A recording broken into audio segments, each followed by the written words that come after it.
Gra Gravando, pessoal, bom dia a todos. Hoje é 10 de agosto de 2021. Vamos dar sequência às aulas de treinamento físico. Hoje é a aula 3, né, com a professora Diana Cubijos.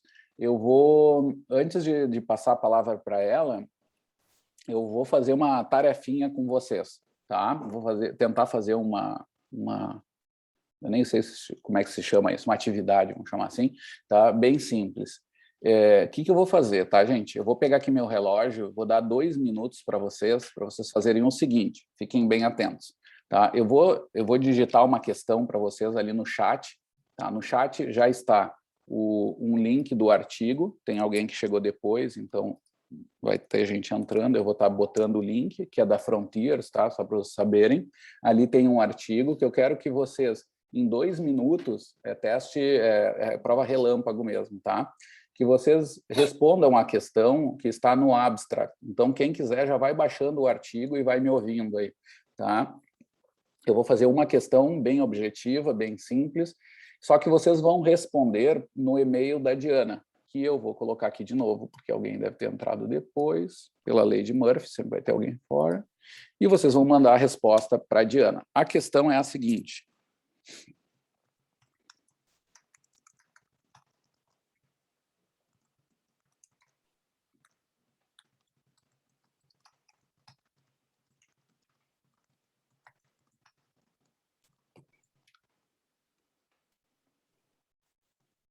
é a questão mais simples daquelas, é apenas cite, tá?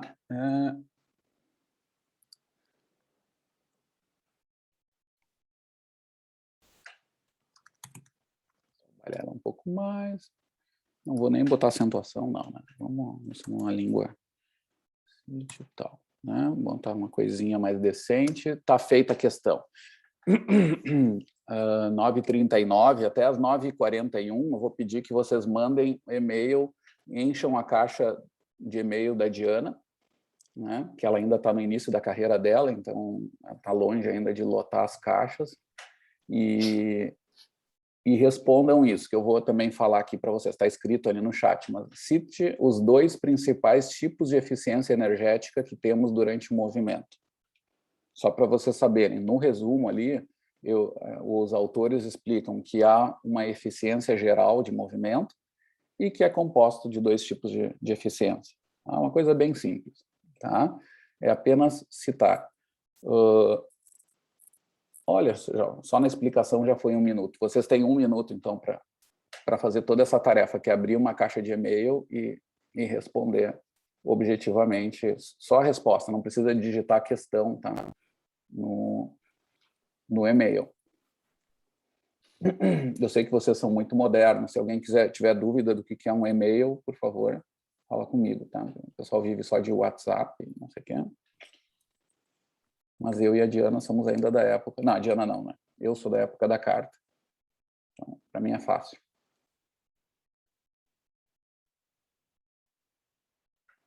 Né, Diana? Porque hoje em dia todo mundo quer mandar tudo por WhatsApp. É verdade. E não por e-mail. Eu fiquei pensando nisso, né? Arcaico, vou fazer eles trabalharem com um sistema antigo. Mas eu ainda prefiro o e-mail. Para algumas coisas, sim, né? Eu ainda não consigo me ver só no WhatsApp para várias coisas. Mas uso, né? Hoje o WhatsApp tem quase o mesmo peso do e-mail no trabalho, né? Eu vou respondendo a lista. 9h41, pessoal. Vou dar mais 1 minuto, né? Por causa da quantidade de bobagem que eu falo no meio. A Viviane está entrando na sala. Aparece para ti, Diana, agora que tu é host? Eu não te coloquei de host, eu acho. Acho que eu fiz aquele negócio e acabei esquecendo de te colocar. Eu já liberei para todo mundo. E agora eu vou te botar de host.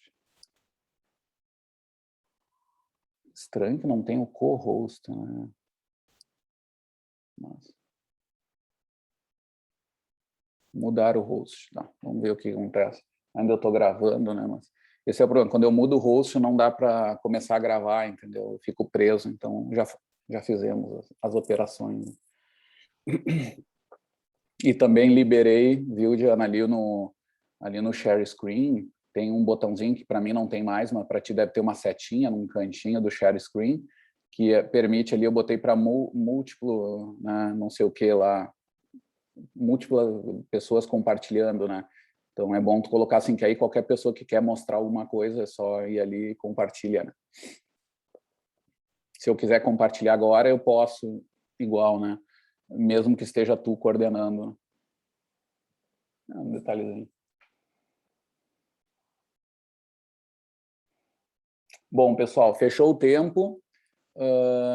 Quem não conseguiu responder ainda, não tem problema, tá? Envia depois no final da aula, mas vamos tocar a aula, tá? Igual tá o registro do envio do e-mail, né?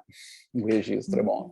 Tá lá o selo do correio, avisando quando é que vocês mandaram, mas não tem problema se mandar depois, tá? É perguntinha relâmpago aí.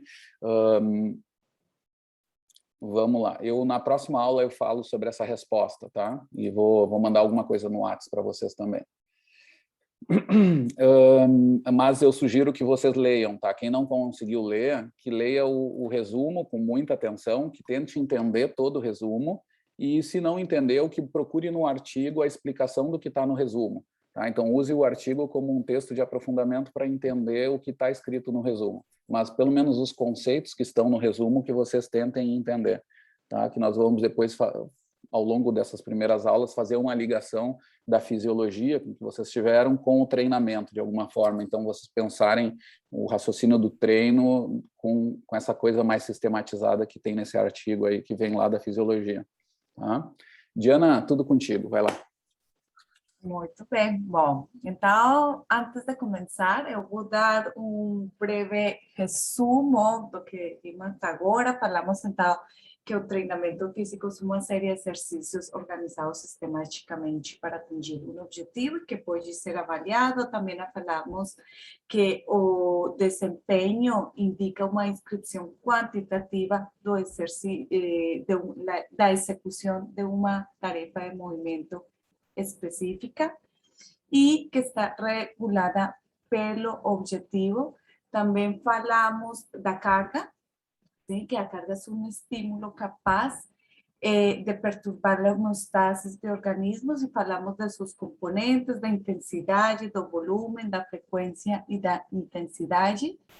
E também falamos que a distribuição, ¿sí? Da carga debe ser progresiva y debe ser una progresión ondulatoria, ¿sí? Entonces, hoy vamos a comenzar a falar sobre los principios do treinamento físico. Vou compartilhar aqui, espero vou admitindo aqui a mais alunos que pudieron entrar. Chatos por fora. Vou aqui compartilhar um momento.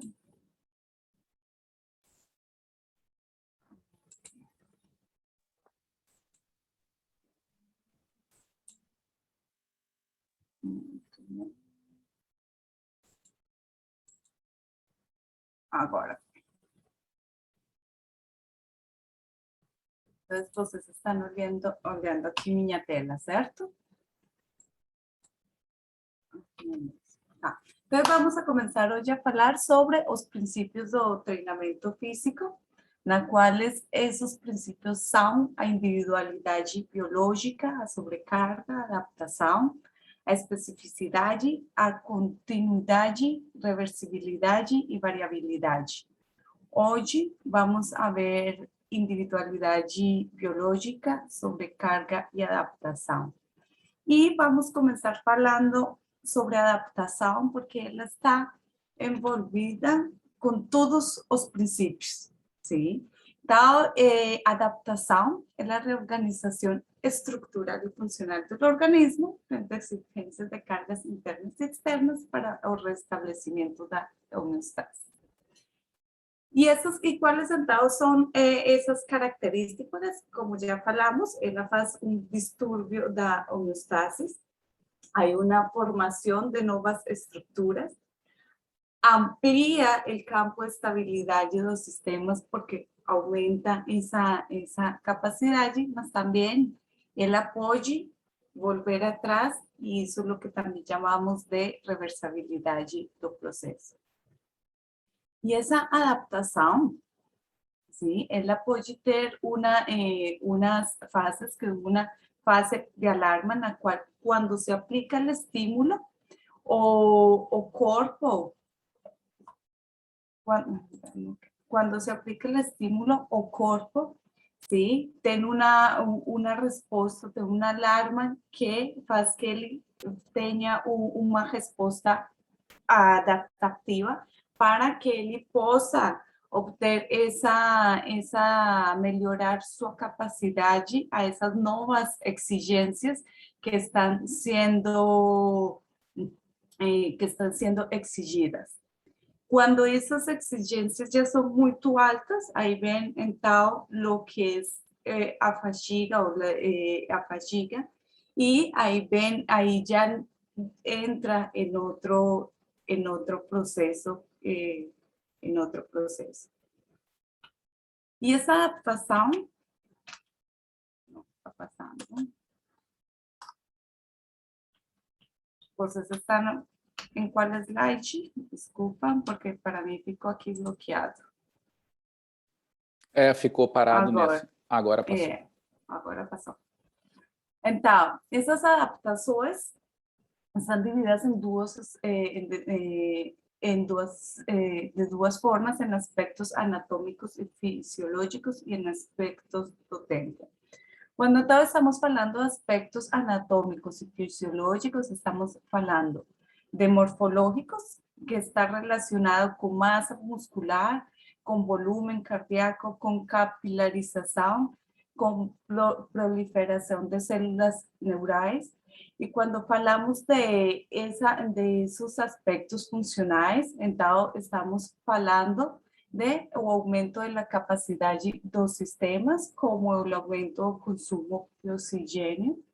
Y en aspectos con relación al tiempo, entonces hablamos de unas adaptaciones que son rápidas, que en el caso de él tienen que ver con el músculo, con el tipo de fibras que, por ejemplo, también son estimuladas. Ellas tienen una adaptación más rápida, comparadas con otras adaptaciones que son más lentas, como en el caso do oso, ¿sí? Que esas adaptaciones precisan mucho más tempo e muitos mais estímulos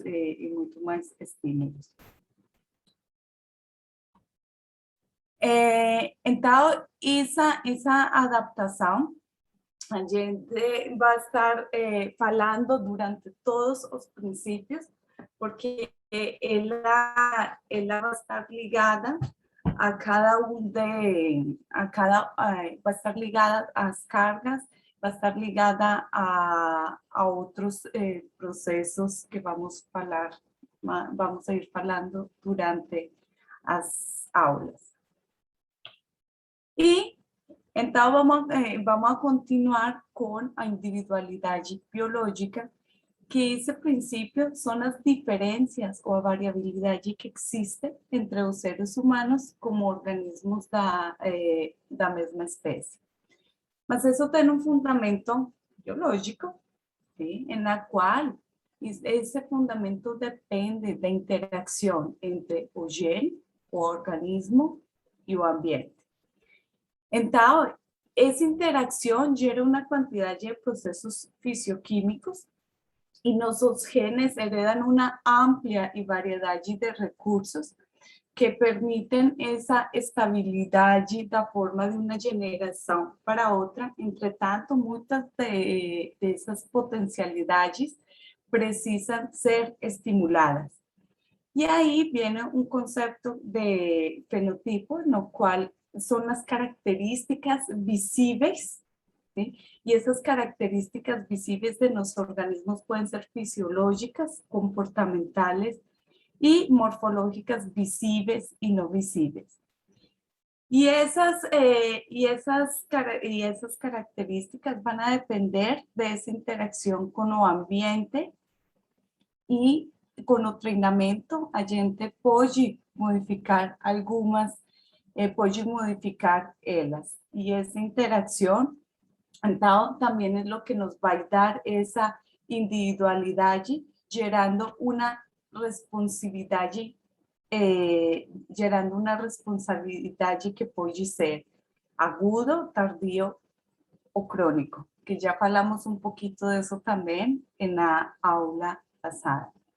E que essa responsividade também vai depender de as componentes da carga que vamos aplicar, que são como a intensidade, o volume, a frequência e a densidade. Então, tem pessoas, sim, que normalmente vão ter uma resposta ao mesmo estímulo, podem ter uma resposta diferente.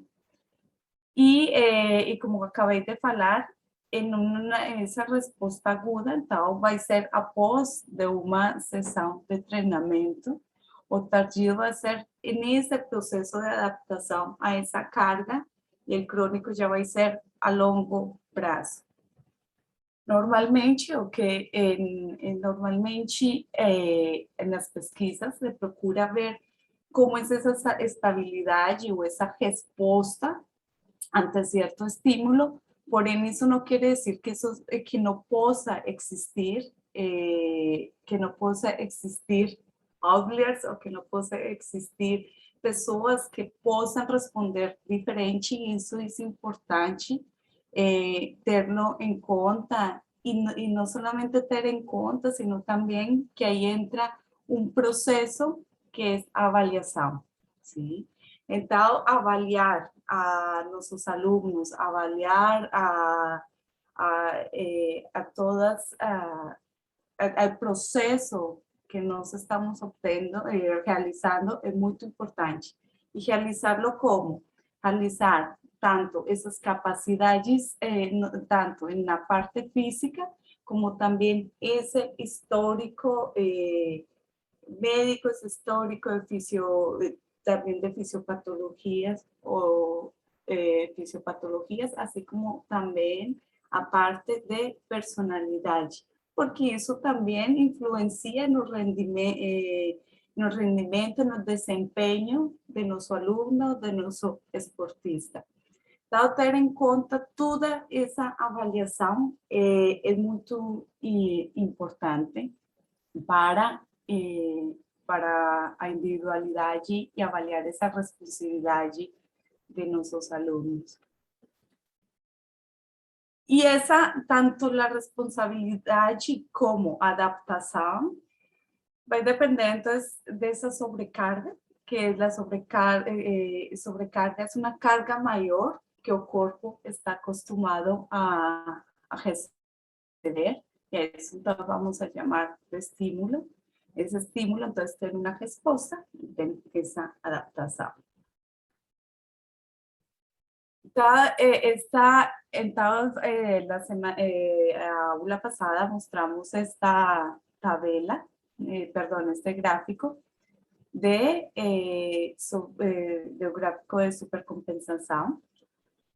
E então falamos das fases, a fase de estímulo, a fase de compensação, a fase de supercompensação e a fase de involução. Acontece que a sobrecarga tem vários tipos de carga. Tem uma carga de excitação, uma carga de adaptação, que é a que nós estamos mais familiarizados normalmente a escutar com o treinamento, e uma carga de exaustão. Então, vamos começar a falar de adaptação. Nesta carga de adaptação, são umas cargas que são ótimas, mas são maiores a lo que o corpo está acostumado a receber, que é para poder gerar esta supercompensação. Entretanto, esta carga de excitação, que são cargas menores às que o corpo está acostumado, que o organismo está acostumado a receber, elas estão associadas mais com as sessões regenerativas. E essas sessões regenerativas são tão importantes quanto as cargas de adaptação. Porque no momento, às vezes, dependendo do ponto de vista, asocian esas cargas de excitación como si fuese algo negativo y no necesariamente, lembrando que el cuerpo también precisa de un momento de regeneración, incluso para poder gerar esa supercompensação. E a carga de exaustão, ela é muito mais aplicada em o esporte de alto rendimento, que não necessariamente é negativa. Essa carga de exaustão é muito mais utilizada em momentos que o esportista não consegue ter um desempenho tão alto que ter qualquer processo de adaptação é muito mais difícil e aí precisa uma carga de choque para poder ter outras adaptações e utilizándolo de uma maneira objetiva, clara do para quê, ela não necessariamente pode ser negativa. Claro que é importante ter em conta com a sobrecarga e que essa intensidade de treinamento, então, me vai gerar umas mudanças fisiológicas, umas mudanças biomecânicas, que dependendo dessa intensidade do treinamento, me pode gerar um overreaching, que é uma fadiga a curto prazo, na qual há um aumento do esforço e uma diminuição do desempenho. Ter um overtraining, e aí eu tenho várias estratégias. Aplico uma carga de excitação, na qual há uma diminuição do esforço do treinamento e um descanso para que tenha uma recuperação. Ou no caso de cair em outro extremo, que já é negativo, sim, poder causar um afastamento e, finalmente, o esportista se retirar do esporte como tal, ou o aluno, no caso de que não seja para alto rendimento. Então, esses seriam os três princípios que vamos a falar hoje, os três princípios que vamos a falar hoje. E gostaria que começáramos uma discussão um pouquinho mais sobre estes princípios. Tá? Posso, Diana? Desculpa, não sei se tu viu. Tá. Sim, olha só, muito legal a apresentação ali. Bota ali de novo o último slide. Uhum. Essa figura ali, a Diana traduziu para vocês ali, que vem de um livro de futebol do Thomas Rayleigh, que é a ciência do futebol, uma coisa assim, a ciência do treinamento no futebol. E esse material é bem legal. Ele traz essa figura chamando ela de o ciclo vicioso do overtraining, né? É uma interpretação dele, nem sei se é o nome lá, mas é uma interpretação que acontece muito. O que ele vai dizer? Que em programas de treinamento, onde se avalia pouco, né, que a gente já comentou que, infelizmente, ainda é muito comum, né, muito baseado só em experiência do treinador, sem registros e tal. O que acontece? Muitas vezes, tu dá uma carga relativamente alta para aquele aluno, que pode gerar um overheating, que, se bem controlado, pode ser até útil, pode ser funcional, né, que a gente chamou o overheating funcional, né? Só que pelo treinador não ter o controle exato das cargas que ele está dando, muitas vezes ele interpreta aquilo como um erro de carga que não foi suficiente para o aluno, ou seja, ele interpreta como uma carga de excitação, digamos assim, tá? Porque não está dando resultado, o aluno está tendo resultados ruins para aquele período ali curto, que é uma característica do overheating, né? O que ele faz ali? Por ele não ter essa noção, muitas vezes ele aumenta a intensidade, aumenta a carga. Diz, não, eu vou tentar desequilibrar ele mais com uma carga maior. E aí que entra o ciclo vicioso do overheating, do overtraining, no caso. Porque tu coloca ele nesse ciclo, né? E aí o que acontece? Começa a arriscar ele entrar numa condição de overtraining. porque ele fica um bom tempo, fica duradouro, uma carga exagerada para o cara, né? E aí que pode ter esse risco. Então, quando ele entra na condição do overtraining, aí as saídas estão em laranja ali, que a Diana colocou perfeito, né? Ali é pesado. Ou o aluno se afasta mesmo do programa, ou ele vai precisar de um descanso muito grande, vai levar meses para ele sair disso, desse erro que acabou sendo prolongado, assim.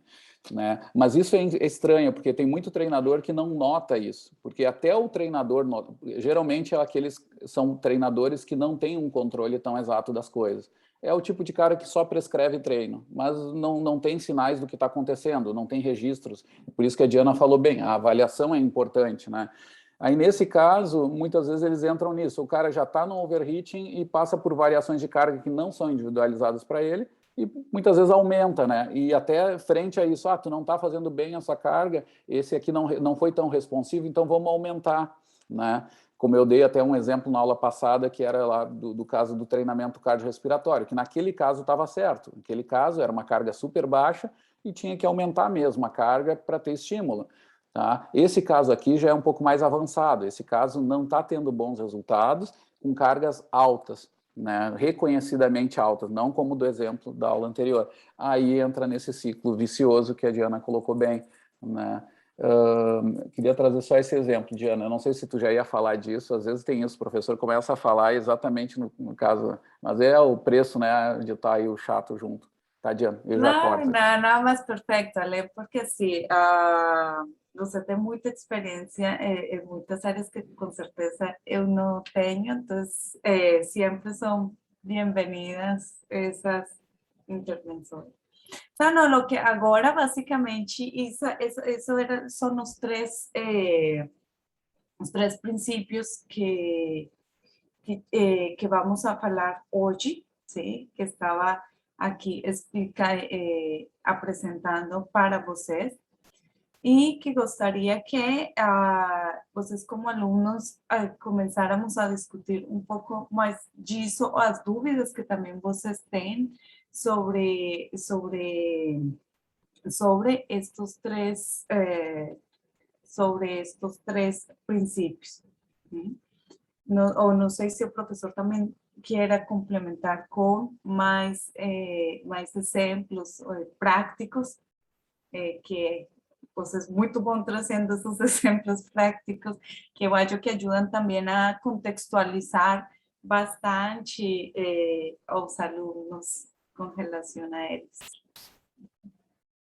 Sim, vamos dar prioridade para os alunos, assim, mas realmente eu tenho já uns exemplos, estou engatado aqui, mas vamos ver se eles não falarem nada, eu entro. Tá tranquilo, gente, até agora? Tá indo? Tá claro, sim. Por exemplo, gente, vou dar um caso, tá? Que a Diana estava falando e eu ia me lembrando, né? Porque eu tô há anos dando essa matéria e essa coisa de velho. Eu brinco até que a gente começa a dar menos aula quando vai ficando velho, a gente dá mais relato de experiência, né? Passa contando história, aí tem que cuidar porque tem que dar conteúdo. Por isso que é bom ter esse equilíbrio, né? A Diana é super centrada, assim, ela dá... E aí eu entro um pouquinho na viagem, então, que eu acho que é legal mesmo, né? Para a gente tornar real, né? O que acontece, pessoal? Assim, por exemplo, sobre a individualidade biológica, que as três se conversam muito, né? Adaptação, sobrecarga e individualidade biológica são super, né? A gente dá um exemplo e quase sempre o exemplo serve para mais de um princípio, tá? Então, por exemplo, um caso assim que a gente tem de carga específica e necessidade de avaliar ou entender a condição que o aluno está. Por exemplo, eu tive situações lá, meu irmão teve pedra nos rins faz 20 anos, 30 anos atrás, faz muito tempo, né? E foi uns anos antes de introduzirem a técnica do laser, né? Que depois ele teve de novo e foi mas naquela época não tinha. Então fizeram um corte nele que era de barriga, de lado a lado da barriga, assim, ficou uma obra de arte na barriga dele, assim, e foi terrível a recuperação. Né, levou meses mesmo, assim. E ele começou a readaptação dele quando fechou os pontos, ele começou a sair da cama, ele já estava semanas acamado, né? Então o treino dele diário era ele caminhar 2, 3 passos até a porta e voltar. Ele fazia isso 3, 4 vezes e estava totalmente exausto, né? Então, para quem já sabe um pouco disso de recuperação, tem essas condições. O que acontece? O que a gente notou é que foi naquele período ali, das primeiras semanas de recuperação, do estágio mais pesado, assim, que ele fazia isso, caminhar até a porta e voltar, ele aumentou a massa muscular. A carga essa de ficar em pé um pouco e dar os 3, 4 passos em sequência, em séries, permitiu ele aumentar a massa muscular. Então, vejam só, uma carga extremamente baixa, né? Porque se a gente agora vamos pensar num outro caso, né? Chega um aluno para vocês que é o cara que treina há muito tempo musculação. Tá? Ele vem com uma massa muscular boa, digamos assim. Vocês vão avaliar e vão verificar que massa muscular não é o problema dele. Obviamente que aí entra o que a Diana falou. O campo de estabilidade, né, desse aluno novo, aqui o marombeiro, vou chamar assim para a gente lembrar, vai ser muito maior para dar uma carga que desestabilize ou que necessite aumentar a massa muscular, que, de novo, muitas vezes é uma questão, primeira, de saúde, mas também envolve sempre um aspecto ético, psicossocial sobre isso, né? O aluno que quer ficar mais forte, e aí tu tem que usar o poder pedagógico da gente interpretar tudo e chegar a essa conclusão, isso é super importante, a gente está pronto para isso, porque isso é uma tarefa do treinador, né? E tentar mostrar para ele até onde é bom ele aumentar ou não, mas no caso que ele tenha que aumentar, então passamos dessa questão ética, é claro que a gente, para quebrar esse campo de estabilidade, é muito mais difícil do que para o aluno acamado, meu irmão, era o exemplo, né? De novo, não quer dizer que para um tu não precise organizar e para outro sim, não tem nada a ver isso. Tá? Aí, de novo, no papinho ali da recuperação hospitalar, tem muito uma visão médica, e eu vou dizer direto disso, eu tenho que até cuidar, porque o orientador da Diana é o médico lá, nosso amigo Jonas Salt. Mas é uma visão geral ainda que muitas vezes reduz a importância do exercício. Né? E isso tem, assim, gente, eu dou o exemplo, porque isso repercute até sobre financiamento de pesquisa, tem toda uma discussão dizendo assim, os caras estudam 1 miligrama do remédio porque dá muito lucro, e aí tem muita pesquisa sobre isso, e muitas vezes o resultado dessa miligrama, em vários desfechos, é muito menor do que qualquer alteração que o exercício faz, muitas vezes sobre vários sintomas de exercício. Obviamente que as pesquisas sobre exercício, que têm muito mais impacto, recebem muito menos dinheiro, porque elas não dão lucro para algumas empresas. Então, existe todos esses desequilíbrios que se estuda muito, a medicina avança nisso também, eles estão estudando isso. Então, mas volta para a nossa questão. O aluno acamado não necessita, eu disse, é fácil de aumentar a massa muscular, mas mesmo assim, para esse cara, eu preciso organizar um planejamento de treino, que soa estranho. Tem grandes treinadores da escola antiga que dizem, não, da onde? Isso não é treino, porque o treino dele está marcado pelas experiências dele, que era só com atleta, né? Mas o que a gente está cada vez mais vendo é que treinamentos com as mesmas regras que a Diana falou até agora, cuidando da ondulação de cargas, respeitando os microciclos, mesociclos, cada vez está se descobrindo que a gente usa melhor, a gente consegue recuperar o aluno melhor, a gente consegue otimizar os ganhos dele, mesmo que não sejam voltados ao alto nível, mas vai ter muito, imagina aquele aluno que está acamado, ele vai ter ganhos até exorbitantes, em percentuais ele vai muitas vezes triplicar alguns marcadores aí que a gente tenha de massa muscular, o que for, tá? Então, a gente tem que ter, as regras são as mesmas e a necessidade é a mesma, só que as estratégias, elas vão ser baseadas em tudo aquilo que a gente falou. Aí o princípio da individualidade biológica explica isso também, a ideia da sobrecarga também, né, nesses 2 exemplos que eu dei, obviamente que se tu der uma carga média ali, para um tu vai matar o cara e para o outro tu não vai fazer só cargas de excitação, né? Então, isso é super importante. Tá? Esses são bons exemplos assim que marcam essa necessidade da gente avaliar.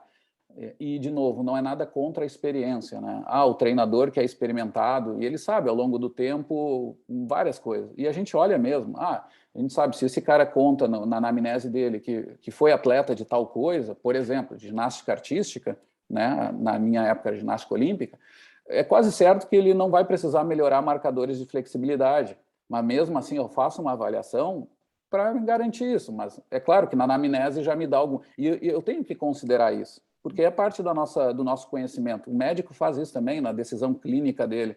Ele pega vários elementos e muitas vezes não tem uma equação mágica para isso. Então ele vai perceber coisas. E, por exemplo, essa, né? Quem sabe um pouquinho de ginástica artística sabe o que esses caras têm de flexibilidade. Então, se ele chegou a ser um atleta de ginástica artística, esse cara geralmente tem bem. Mesmo assim, eu avalio, porque pode passar ao longo da vida, chega o cara com 60 anos e voltou a ter uma restrição de movimento. Então, um pouquinho de carga. Mas muitas vezes as cargas para esse grupo não são de adaptação, são só de manutenção, que aí entra a história da carga de excitação, que entra nisso.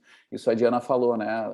Os treinos regenerativos e de manutenção, em geral até por conceito, né? Não são cargas que geram adaptação. O nome já diz, né? Eu vou manter aqueles ganhos. Então, eu dou algum estímulo um pouco acima do regenerativo. Aquilo ali também está dentro do grupo das cargas de excitação, nessa divisão que a Diana colocou. Tá? E, de novo, vou frisar aí, a Diana já comentou, mas as três são importantes. Né? As três são importantes. Tanto quanto a Diana falou isso, eu quero frisar isso, não é pouca coisa, né, gente? Lembrem disso. Cargas de regenerativos e de manutenção, elas são obrigatórias. Né? Claro que adaptação é o foco onde a gente vê ganhos acontecer. Agora, para acontecer aquilo ali, eu tenho que ter ciclagem de treinos. Então, as outras são tão importantes quanto. E aí a gente tem que mudar a cultura dos nossos alunos, né? Do no pain, no gain. Claro que é importante também ter essas restrições, mas eu vou dizer para vocês, meus maiores desafios ao longo dos anos eu tenho tido é fazer com que os alunos diminuam e não aumentem. Né? E vocês vão ver que porque ali precisa de algo que está contra a cultura equivocada na maioria dos espaços. Porque vem, né? A gente vê a Olimpíada, a gente só vê o cara que ganha, o cara. E agora não, até a gente está melhorando o nosso conhecimento, a nossa educação olímpica, né? Como o pessoal está dizendo aí na TV, graças a Deus estão falando disso, que o cara que tirou quarto é um vencedor. Imagina, a gente sabe. Mas mesmo assim tem toda uma carga mostrando que, não, mas ali é o exemplo do maior, se superar o limite. Sim, na área da saúde a gente vai atingir limites que são otimizados, que não são quanto mais melhor, porque senão isso é errado, né? Não é que, legal, o cara virou o papo do Forrest Gump que eu já falei para vocês nas aulas passadas. O cara corre que nem um louco. Mas tem que lembrar que lá no início ele só era o bancário, aquele, né, acima do peso, que só quer melhorar a vida dele. E vai continuar assim, ele não vai... o sonho dele agora é bater um recorde em Nova York. Que bom, porque isso mantém ele no exercício. Agora, ele está arriscando muita coisa. Porque, de novo, a gente sabe que quanto maior volume de corrida, mais lesões, a epidemia continua entre corredores, né? A gente sabe que a questão imunológica deles é baixa nesses caras, porque já fazem uma carga de treino tão alta, né, que não adianta, eles vão ter esses riscos que acontecem com a maioria dos atletas, né? Porque a gente sabe que ali não está potencializado saúde. E aí é o nosso papel pedagógico jogar com isso. E o treinamento vai estar sempre ajudando. Bom, se ele passar do limite, por qualquer razão que seja, usa o treinamento porque tu vai diminuir as chances de trazer lesões, etc. Se tu conseguir convencer ele para jogar para a área da saúde, melhor ainda, continua usando o treinamento para jogar ele, ondular cargas, etc. Ele está sempre numa zona de segurança, ou numa maior chance de não ter problemas paralelos ligados ao exercício, que é lesões, overheating não funcional ou overtraining, né? Essa é a minha primeira rodada de fala aí, gente. Dúvidas? Eu quero reforçar um pouquinho algo que falou o professor com relação a, no caso já de pessoas que têm uma vida muito sedentária ou que tem poucos estímulos, que normalmente esse tipo de alunos que é muito sedentário, que não tem estímulos, quando você aplica um estímulo, eles vão tender a responder facilmente, vai ser fácil ver essa resposta.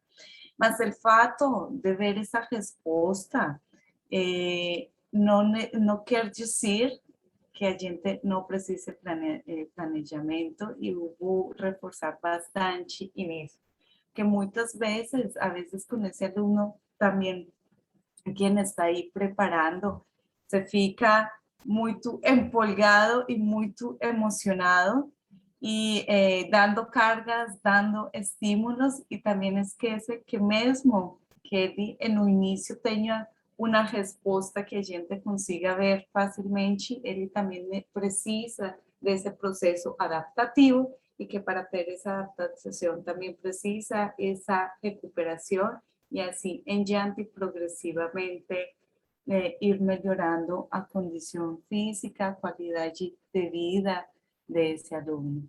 Então, eu acho que é muito importante, porque muitas vezes quando se está aí na prática, se esquece disso.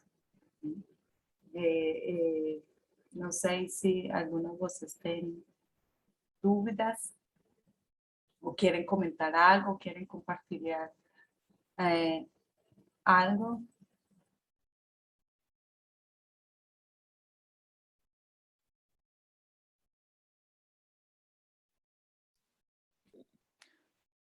Niente, niente, niente. Né? Então tá, gente, vamos cada vez sendo mais invasivo, né, Diana? Na próxima a gente já vai tentando descobrir, né? Isso eu fazia nos semestres anteriores, né? O aluno pedia, eu tinha que fazer um trabalho para recuperar a nota, eu entrava no Facebook para tentar ver o que esse cara fazia, né? Aí achava uns sedentários ali, não tinha nada, né? Era só cerveja e festa, ficava difícil, né? Mas geralmente a gente tirava, vou ter que começar a fazer isso, ver se o cara faz alguma coisa da vida, se corre, se mexe, que a gente puxa já a pergunta direto sobre esses casos, assim. Mas gente, se coloquem também nisso, tá? Porque tem muitos, assim, que estão, às vezes, dentro dessa história, assim, né? E não fiquem com isso, não vou ficar contrariando o professor, mas o que eu vi da minha vida é assim. Porque isso faz parte, acho que, da universidade, a gente enfrentar as nossas experiências também, né? Eu tive, vou contar casos, assim, meio extremos, mas que é óbvio que eu não posso usar, mas meu treinador de remo usava uma varinha como chicote mesmo, né? E aí ele ficava no barco lá e quando a gente errava, ele tinha um controle tal de equilíbrio que ele ficava em pé e nos dava chicotada e a gente sabia que tinha errado, né? Porque dava uma dorzinha bem legal no braço que nos avisava que a gente tinha errado, assim. Então, tá, são coisas que a gente não vai fazer, entendeu? Mas eu me lembro que naquela época para nós era festa, né? Lá na Ilha do União ainda, né? Que é um clube que tem uma base muito boa do remo, né? E diziam que era pior até lá na Barranca, né? Nos clubes menores, né? Se tem alguém aqui, eu não estou dizendo que é, mas diz que as coisas eram às vezes mais antigas ainda. Então, imagino o que podia acontecer. Mas a gente tem que estar enfrentando isso e reconstruindo isso, né? Eu tenho muita experiência boa do remo, por exemplo, mas tem coisas que eu tenho que continuar, eu tive que refazer, entendeu? A gente chamava de tiro de um certo nome, depois quando eu fui trabalhar com o corredor mudou. A gente tem que estar sempre pronto para ir alterando, mas mesmo assim, se vocês se sentirem, não, mas isso aqui não fecha com a minha experiência, né? Por mais menor que seja, que vocês achem que é importante, mas digam para nós, tá? Para a gente conversar mais desses exemplos mesmo, né? Muito bem, Diana, acho que essa parte foi, né? Eu não sei se para hoje era esses princípios.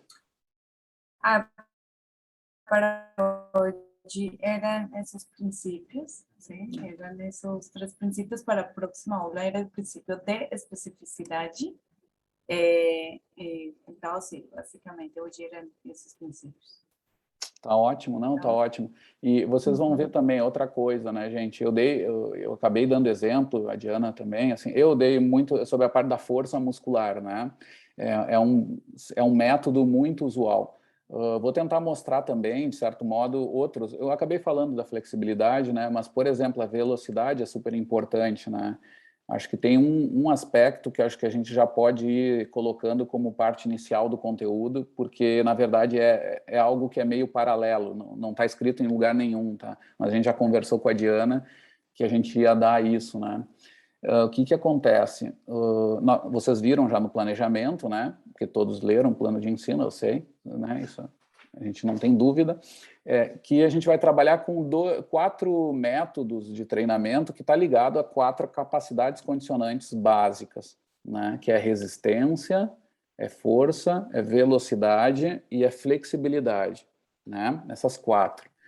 A flexibilidade, ela não tem uma relação tão energética assim, por isso que no modelo esse que eu vou mostrar para vocês agora, nós vamos falar um pouquinho sobre isso, ele não encaixa tanto assim, mas os outros 3 sim, tá? Na verdade, tem relação, mas no exemplo vocês vão ver que não é tão fácil.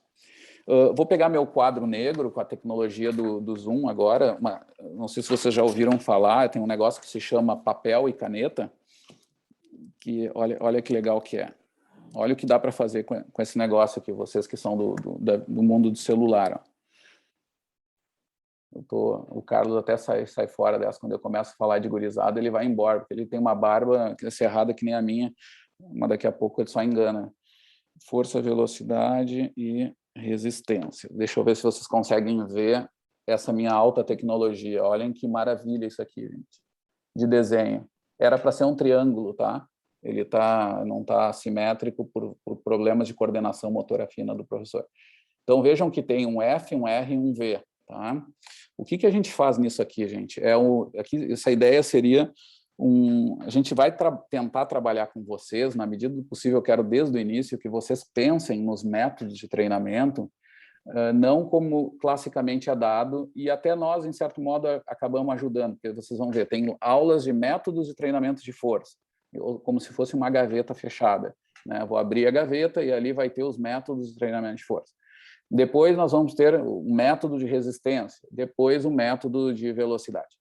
A questão é que no mundo real, a vida não é feita em gavetas. A vida é um contínuo desses três. Né? Eles vão estar sempre atuando um no outro. É o mesmo discurso que vocês já devem ter ouvido dos professores de fisiologia quando se fala de rotas metabólicas. Né? Que quando a gente faz o exercício, não dá para ficar dizendo que agora eu estou treinando metabolismo aeróbico, né?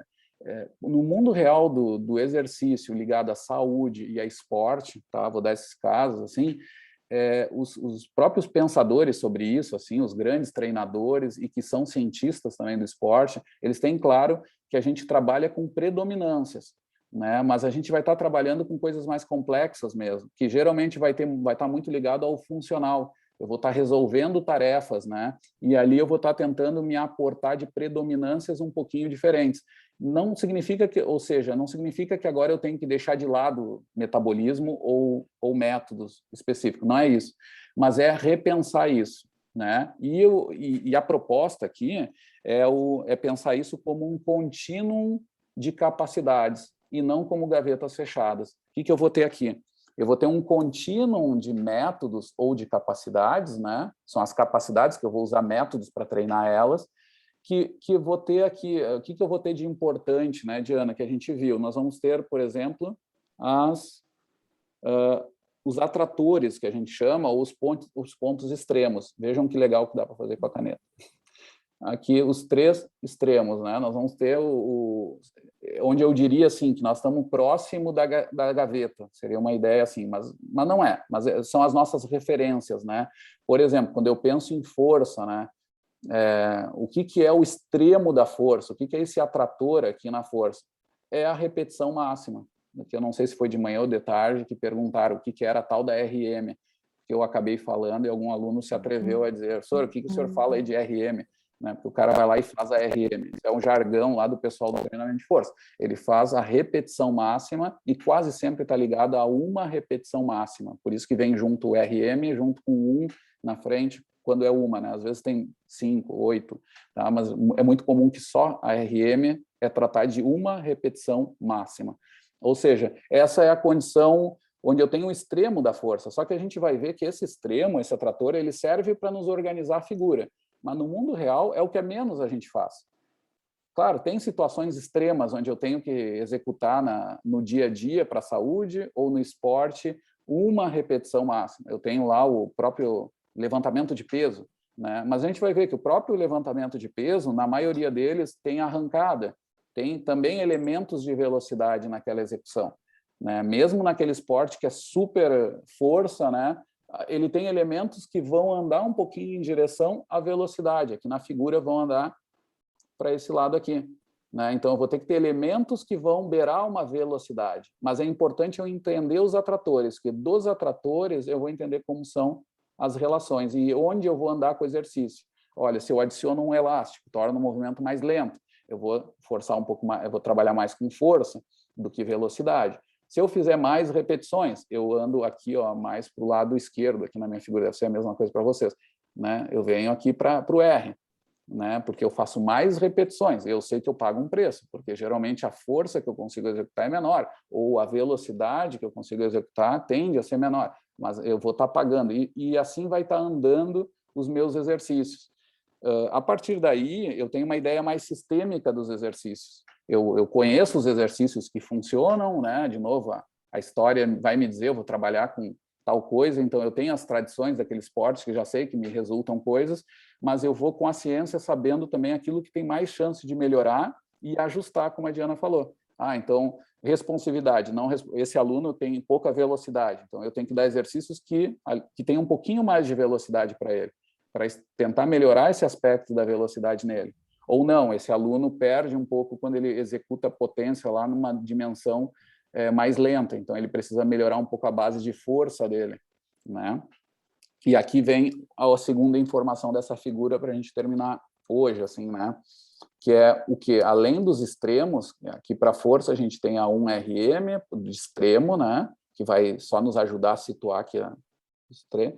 A velocidade, eu vou ter velocidade assistida, que é uma situação de velocidade pura, que a gente costuma chamar. Vou dar um exemplo para vocês. Treinos de velocidade lomba abaixo, onde a resistência externa é muito baixa. Isso aí é um treino de velocidade assistido. Depois a gente vai ver como implementar ele, etc. Essa é uma situação onde a velocidade é mais próxima daquela pura que a gente pode chamar.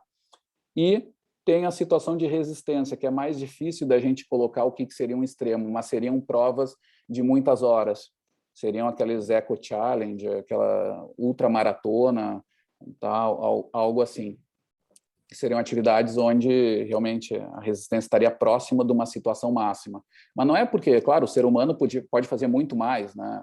Sei lá, a gente sabe dos casos dos caras perdidos nas montanhas, mas dando exemplos do nosso mundo real, né? Do que a gente faria de treino, esse seria o máximo do máximo, assim.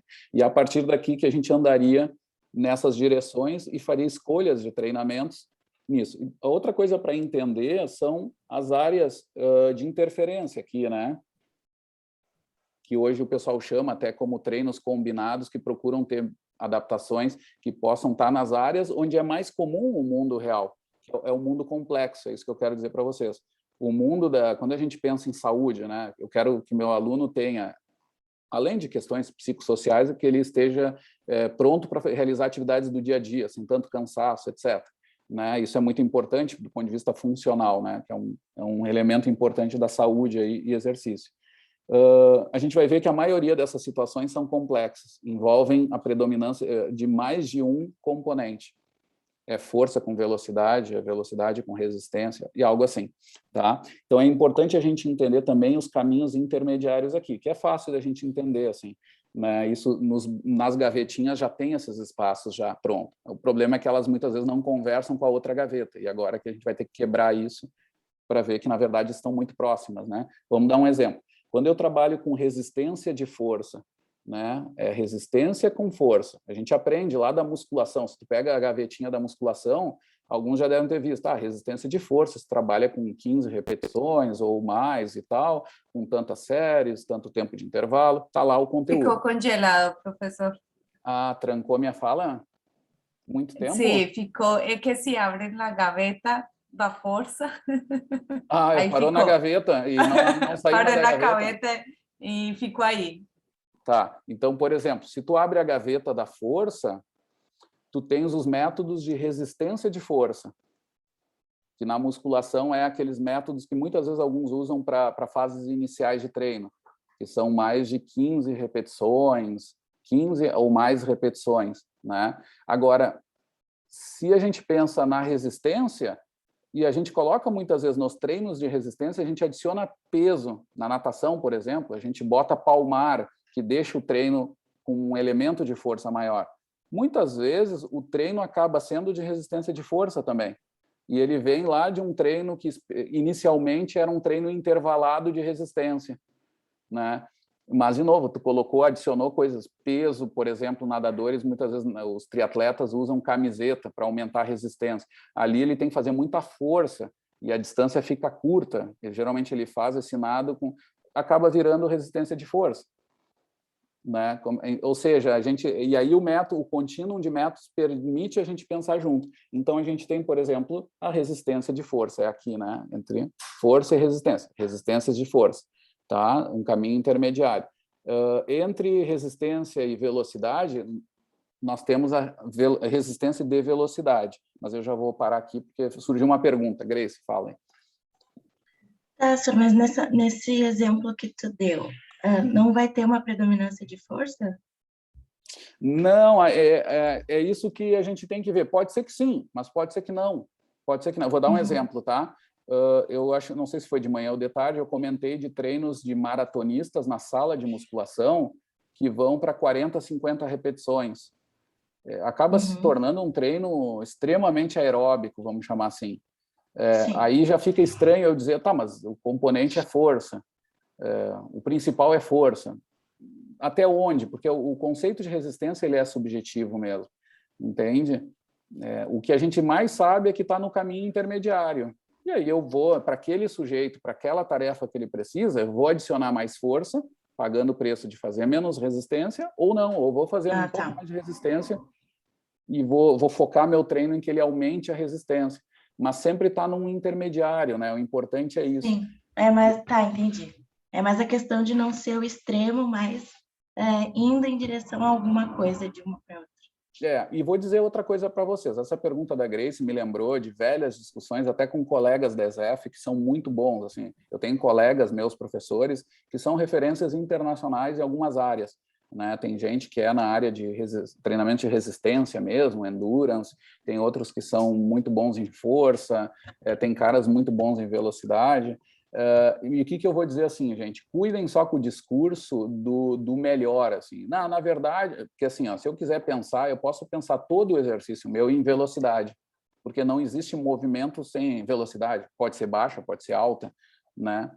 Eu posso pensar o problema do exercício como força, porque todo exercício vai gerar uma tensão. Aí é até mais amplo, porque tem até isometria nisso, né? Que não tem velocidade.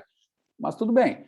Eu posso, e aí eu tenho que cuidar com esse discurso, não, então tudo é força, tudo é velocidade, tudo é flexibilidade.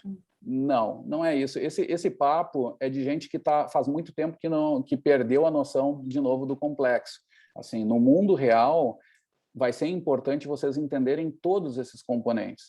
E inclusive de força mesmo, ou flexibilidade, no que for, para saber aplicar bem, mas de modo equilibrado, sem religião. Assim. Não, pô, Pilates é o melhor, então tá tudo no core. E deu, eu esqueço outros tipos de treino.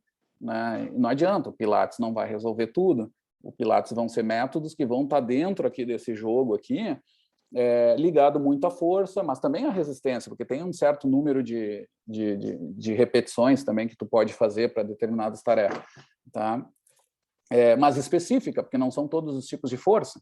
Força rápida, por exemplo, tu precisa para o dia a dia, né? Tá cada vez mais a geração de potência para o idoso é super importante. E queira ou não queira, o Pilates não consegue resolver isso, não é o foco principal, métodos de treino que envolva, por exemplo, saltos, né? Ou coisas assim. Claro, aí tem as variações, mas, de novo, não se prendam a esses métodos mágicos, né? Tentem aprender vários métodos e encaixar para os problemas de vocês. Né? Essa que é a dica. Tá? Para não, senão fica estranho essa coisa de aspirina. Essa teoria. Aí o que eu traria para vocês? Por exemplo, entre força e velocidade, o que a gente tem aqui? Uma mistura de força e velocidade. Esse aqui é fácil porque a física nos ajuda. Aqui entra a potência, né? Potência é força vezes velocidade. É um equilíbrio das duas. E depois a gente vai ver um pouquinho nas aulas de força, nós vamos ver como é que entra a força rápida, que nós vamos usar na disciplina como sinônimo de potência, força rápida, embora tenha autores que divirjam um pouco, tá? Mas vai ser esse caminho aqui geral, ou seja, nós vamos englobar todos os nossos exercícios nesse mundo aqui, nesse contínuo de métodos, de algum jeito ele vai estar aqui, e aí vocês vão ter critérios para aumentar para um lado, aumentar para o outro, tendo essas três questões essenciais. Isso permite o treinador ficar mais livre para criar, não só em cima de receita de bolo, né, pronto, mas para ele pensar de modo complexo o que ele pode fazer. Tá? Eu chamo isso de contínuo de métodos, ou contínuo de capacidades. Né? É um termo grego, né? O U, ele é 2 U's, né? Contínuo. Vamos botar até título nisso, né? com a minha letra, que é uma coisa... Olhem que genial isso aqui. Dá para fazer no papel. Eu não me vejo. Mas tá. Dá para fazer até zoom, ó, gente. Olha o zoom. É demais esse negócio. Diana, queres complementar alguma coisita? Tá. Não, acho que basicamente esse era pues como o tema do dia de hoje. Então, na próxima semana, na próxima aula, perdão, não semana, a gente vai estar falando de especificidade e aí então também vai ser muito bom porque aí vai encaixar um pouquinho no que falou o professor dessa transição que às vezes a gente tem de uma capacidade para outra, que não são absolutas, sino que há umas transições entre essas capacidades.